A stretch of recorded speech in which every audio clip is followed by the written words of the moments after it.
হ্যাঁ বাবা। শুভ দুপুর। তা বলছি দুপুর তো অনেক হয়ে গেছে, হ্যাঁ। তা তুমি খেতে বসে পড়েছো? হ্যাঁ, আমি খেতে বসে পড়েছি। তো কি কি দিয়ে খেতে বসেছো বন্ধুদেরকে দেখাও। হ্যাঁ দেখো, এই তো দেখো। বাহ, আজকে তো বেশ অনেক কিছুই রান্না হয়েছে দেখতে পাচ্ছি। তা কি কি হয়েছে বলে এটা দাও। বাটা, কিসের বাটা? এটা কপির ডাঁটে বাটা। ও আচ্ছা, কপির পাতা। হ্যাঁ, এটা মূলো শাক। মূলো শাক আবার আজকে অন্য ধরনের করেছি, বেগুন দিয়ে করেছি। দেখো, বেগুন দিয়ে মূলো শাক করেছি। আচ্ছা, নতুন ধরনের হ্যাঁ, এটা একটা নতুন কিছু। ধরনের করেছি। বেগুন ভাজা করেছি, একদম একটা তরকারি করেছি। পাঁচ মিশালি তরকারি টাইপের। পাঁচ মিশালি টাইপের অল্প স্বল্প দিয়ে একটা তরকারি করেছি। হ্যাঁ, মূলোর ডাল করেছি। বাহ।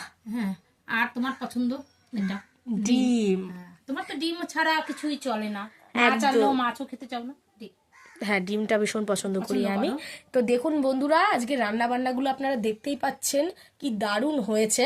আর দেখুন ডিমের ঝোলটার গ্লেজ দেখুন বন্ধুরা একদম।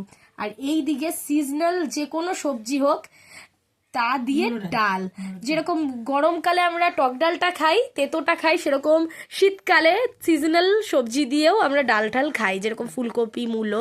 তা ঠিক আছে বন্ধুরা, এখানে মা খেতে বসে পড়েছে, তো মা খাওয়াটা এনজয় করুক, ততক্ষণে আমি ভিডিওটা কাট করে দিচ্ছি। আপনাদের যদি ভিডিওটা ভালো লেগে থাকে অবশ্যই লাইক, সাবস্ক্রাইব, শেয়ার এবং ফলো করতে একেবারে ভুলবেন না। আজ এইটুকুই, টাটা।